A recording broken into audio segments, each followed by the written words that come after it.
How good are you at communicating?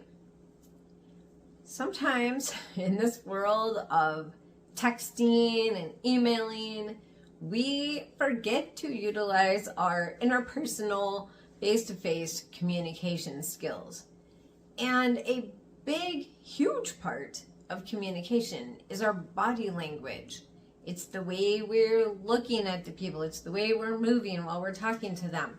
So the first thing we want to do is make sure that we are being congruent, that like everything is matching, that what we're doing body language wise is matching what we're saying, so that we are in alignment and no one's suspicious that what we're saying isn't really what we mean or isn't really what we're feeling.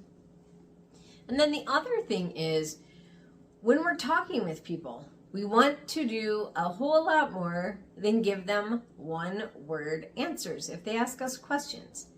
That makes it really hard to keep the conversation going. It's literally like pulling teeth when someone is giving one-word answers, because then the other person has to keep thinking of questions to keep the conversation going, and that gets really exhausting. So I know I made in a video a long time ago, be sure and use open-ended questions when you're asking people questions in conversation, like, tell me about that, tell me about your childhood, tell me about where you're from, those types of questions. But then the other thing is to be forthcoming with some information to keep the conversation going, to keep the conversation fun, to keep the conversation light, to keep it engaging. If you're not really being into the conversation, and if you're just giving one-word answers, people lose interest really quickly. So we don't want to only talk about ourselves, obviously, because we want to be interested in the other person. So there wants to be a back and forth exchange of each person maybe asking some questions, each person saying some things, nobody talking only all about themselves. But we want to put in effort.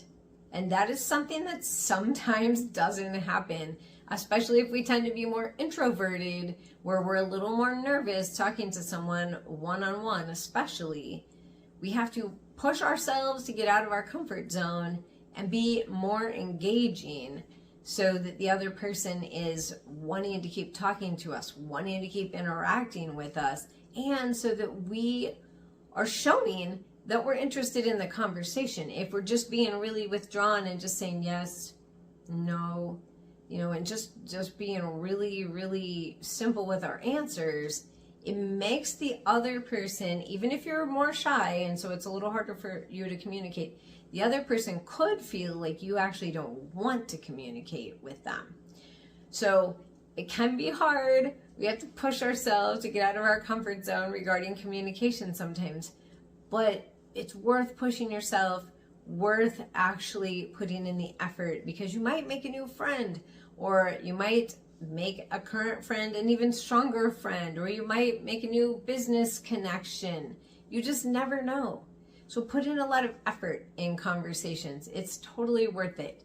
Comment with something you like to do to keep the conversation going.